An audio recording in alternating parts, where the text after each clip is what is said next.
Hey guys, welcome back to my channel. It is time for another true crime discussion yet again.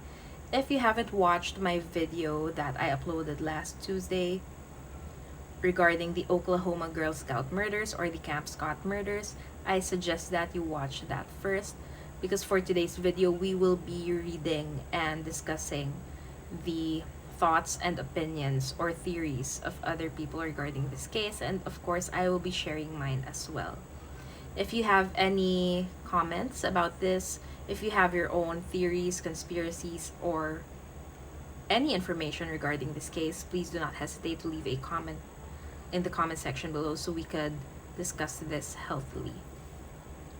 Okay, with that said, let's go ahead and dive into these comments. Okay, so this first one is a post from Reddit.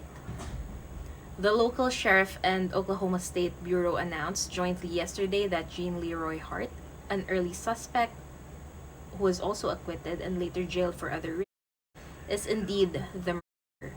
They are closing the case, although he was never formally charged and has since passed away. And here are the comments below that thread. Jean Leroy Hart was a monster. Prior to the years, he tortured two pregnant women, tying them up to a tree in the middle of a forest. By some miracle, they escaped and survived. He was only sentenced to 9 years for raping and attempting to murder these two women. Even more shockingly, he was then paroled after 3 years. That's right, the scumbag got only 3 years for attempted murder. After he was paroled, he started robbing houses and was caught. This time, he was given a 305-year sentence. The Keystone Cops in Oklahoma let this idiot escape from the county jail, and he was on the run for about 4 months prior to the Oklahoma Girl Scout. I always thought it was kind of suspicious how Jean died in prison. If I recall correctly, it was said that he had a heart attack while jogging in the courtyard and collapsed dead right there, with no former history of heart disease. Gotta wonder if that wasn't some kind of inside job that was covered up as a heart attack. Ultimately, good riddance either way now that we know he was guilty. And someone else replied, actually there's documented cases of people with no health issues just collapsing because their hearts suddenly stop. Sometimes, as terrifying as it is, people just die suddenly because of heart failure, no matter what age they were or how healthy they are. This monster was an older man. I have no trouble believing his heart gave up. Actually, he wasn't really an older man. He was 35. But I did hear from somewhere that males in their mid-20s to mid-30s are more prone to heart attacks. I'm not sure if that is correct. If you have any knowledge on this, if you are a medical professional, please correct me if I'm wrong. But yeah, I mean, it's not that uncommon for someone with no history of heart disease to just collapse and die on the spot. I think he really did die of a sudden heart attack, but it is also possible that he was in prison by someone who hated his guts. I mean, who wouldn't hate him after what he did to those two pregnant women as well as those three poor little girls? I mean, it wouldn't be a surprise at all if someone wanted to find justice for his victims. He was an awful person. The thing that has always stuck with me about this case is the camp counselor who heard those noises the night the girls were killed. She thought it was possibly an animal and didn't investigate further. But knowing what we know now, it was most likely Hart slash one of the victims. He apparently disturbingly made animal noises when he the two pregnant women as well.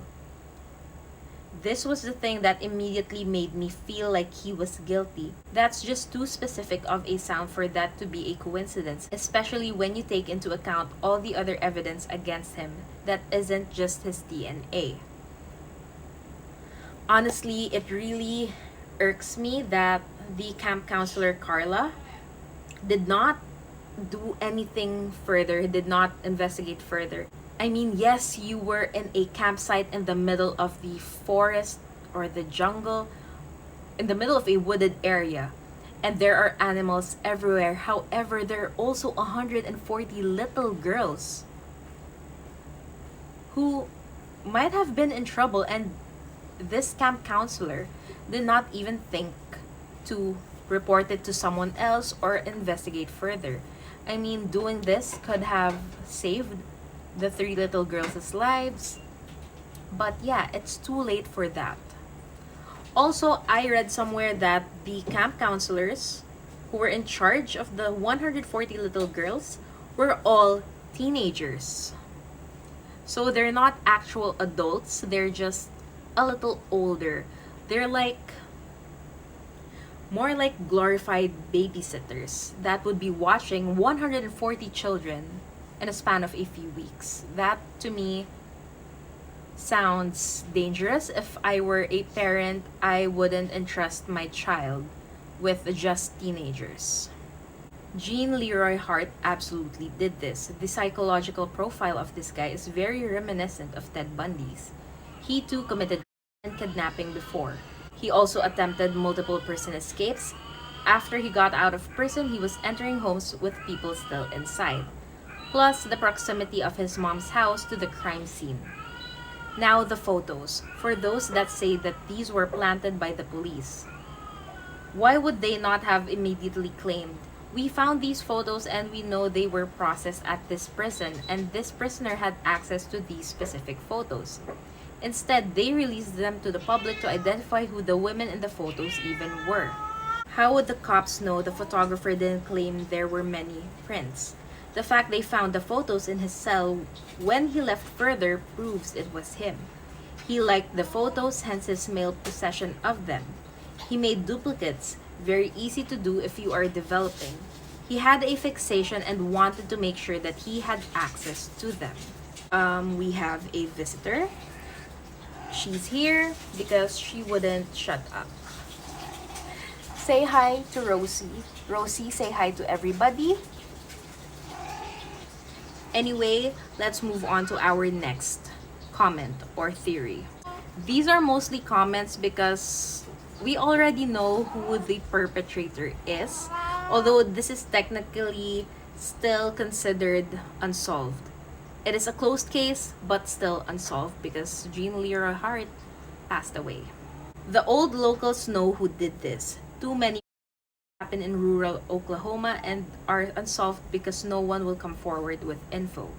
Two girls disappeared in 1999 from Bethany, Oklahoma as well. Just last year, the case broke and there was an arrest.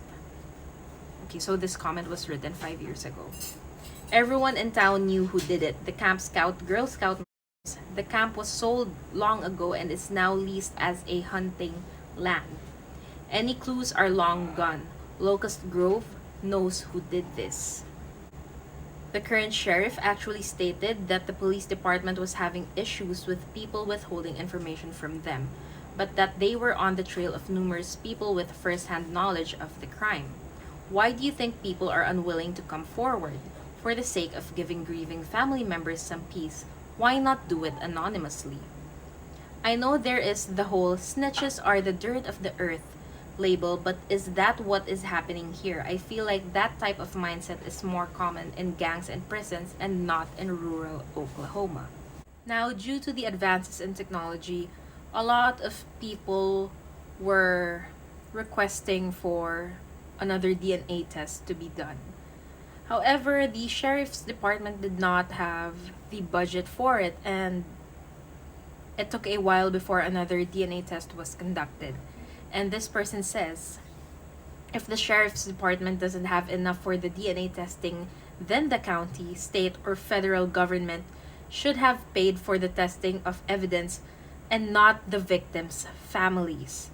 It's about finding justice for the victims and not money. Laws need to be changed so cases can be solved. It's the authorities' job to find justice for these girls and other victims everywhere. And I couldn't agree more.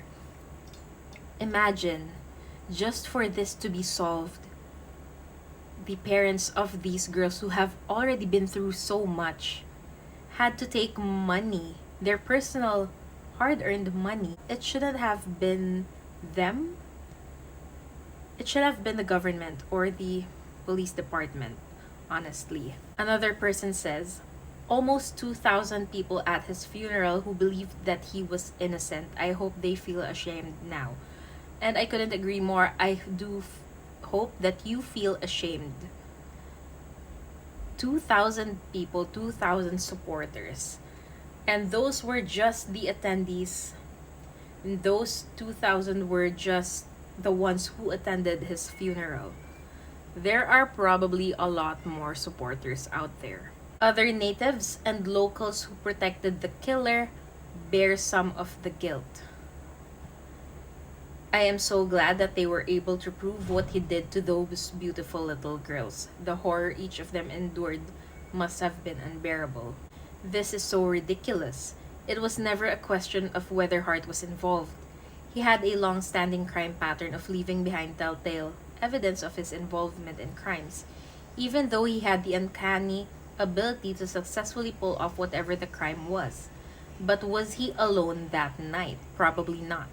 So who was the other person? Two different prints in the blood.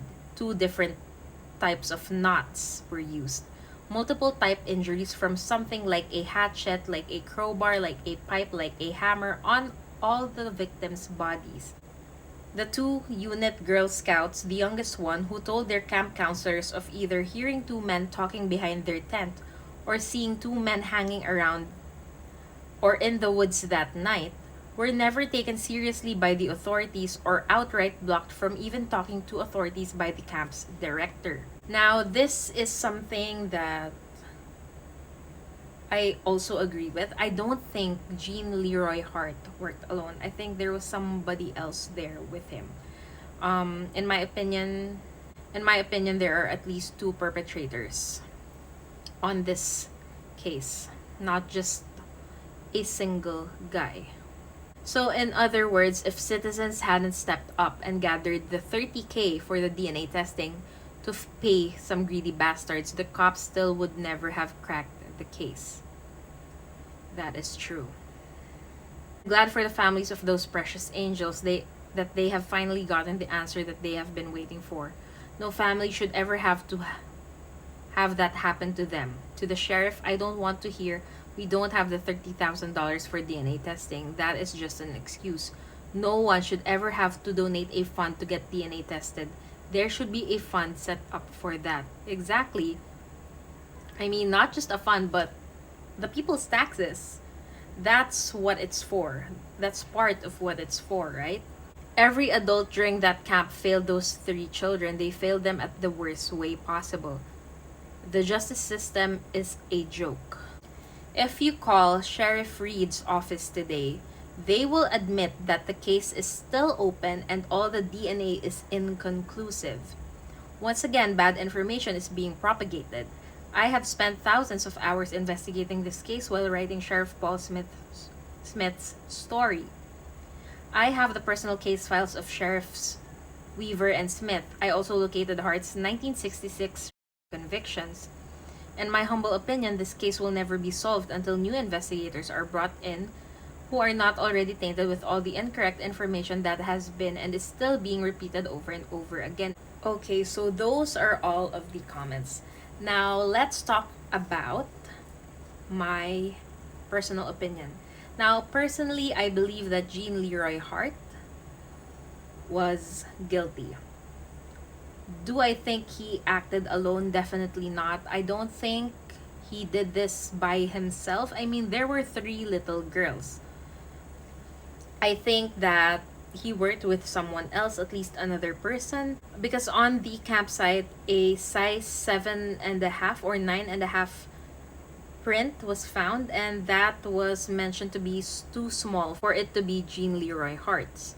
Now, I think if he were to enter the tent and attack the first little girl, the other two would have woken up and screamed, alerted someone, or even attempted to run away. However, I don't think that happened because the two little girls were still in their sleeping bags. They were found in a fetal position, and it was just Denise who was taken out of the tent and dragged further into the woods. So I believe that there are at least two people involved in this case. Sadly, we may never know who that second person is because Jean Leroy Hart is now dead. And although I think there are two perpetrators who did this, I think it's also still quite possible that he did act alone. Maybe he was just really good at this. Maybe he was such an expert that he didn't even make a sound when he hit the two little girls on the head. No, it's also very possible. But one thing's for sure, I do believe that it was him. Whether he acted alone or not, I personally believe that Jean Leroy Hart was guilty of these three little girls. And yeah, I guess that's pretty much for today's video. Of course, I would love to hear your thoughts, your opinions, and your own personal theories or conspiracies about this case. So please do leave them in the comment section below. Thank you so much for tuning in, and I will see you guys on my next video.